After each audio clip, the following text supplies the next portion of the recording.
गम से निढाल। कभी ये आसिया बानो का घर था, अब बिखरे हुए ख्वाब हैं। 3 माह पहले पुलिस ने उनके शौहर और 10 दीगर अफराद जो सब मुसलमान थे उन पर गाय का गोश्त खाने का इल्ज़ाम लगाया, जो इंडिया की बेशतर रियासतों में गैर कानूनी है। अगली सुबह हुक्काम ने उनका घर बुलडोज से मुनहदिम कर दिया और ये दावा किया कि वो गैर कानूनी तौर पर अवामी ज़मीन पर बनाया गया था। हमारी बेटी को जाने का गम हुआ है, सब बर्बाद हो गया, हमारी छोटी बेटी भी हमें छोड़ के चले गई। 16 बरस की जीनत की मौत निमोनिया की वजह से घर मुनहदिम किए जाने के चंद हफ्तों बाद हुई। मेरी बेटी घर गिरा दिए जाने के बाद वो मजबूर हो गए और यहाँ सोते थे। वो इस हिस्से में खाना बनाते थे और इस हिस्से में सोते थे, और जब बारिश बहुत ज़्यादा होती थी और या पानी बहुत ज़्यादा आ जाता था तो वो कहीं और पनाह ले लेते थे। जब करे रहे तो जेल ले गए तो मकान नहीं तोड़ते, मेरी बेटी सलामत तो रहती, मेरी तो कोई मदद करने नहीं आया। उन्हें यकीन है कि जीनत की मौत इसलिए हुई क्योंकि उनके पास बारिशों से बचने का कोई रास्ता ना था।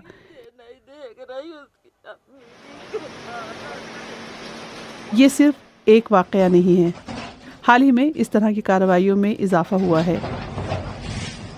नाक़दीन कहते हैं कि ये नोटिस दिए बगैर किया जाता है और अक्सर मुसलमान निशाना बनते हैं। दरअसल तमाम ज़ाब्तों पर अमल नहीं किया गया है और इसीलिए सुप्रीम कोर्ट ने इस मामले में दिलचस्पी ली है। एक निज़ाम है और हुकूमत पाबंद है कि उस पर अमल करे, और कार्रवाई का एक तरीका है जिसको वो मलहूज़े खातिर नहीं लाते। वो लोगों के घरों को गिरा देते हैं और उसके पीछे एक ही वजह है कि वो मुसलमानों के घर हैं। हमने हुकूमत से उनका मौक़िफ़ जानने के लिए दरख्वास्त दी थी, मगर हमें उसका कोई जवाब नहीं मिला। लेकिन हुकूमत इन इल्ज़ामात की हमेशा से तरदीद करती है कि वो मुसलमानों को निशाना बनाती है। कोई निर्दोष मुस्लिम आके बता दे कि मैं निर्दोष था, मेरे साथ अन्याय हुआ है, कोई बता दे, कोई नहीं बोल सकता। ये वीडियो गुज़िश्ता बरस सोशल मीडिया पर वायरल हुई थी। इल्ज़ाम था कि मुसलमान लड़के हिंदुओं के जुलूस पर थूक रहे थे। आरोपी अपने आपराधिक कृत्यों को 2 रोज़ बाद मोहल्ले में ये ऐलान किया गया, कठोर से कठोर कार्रवाई की जाएगी।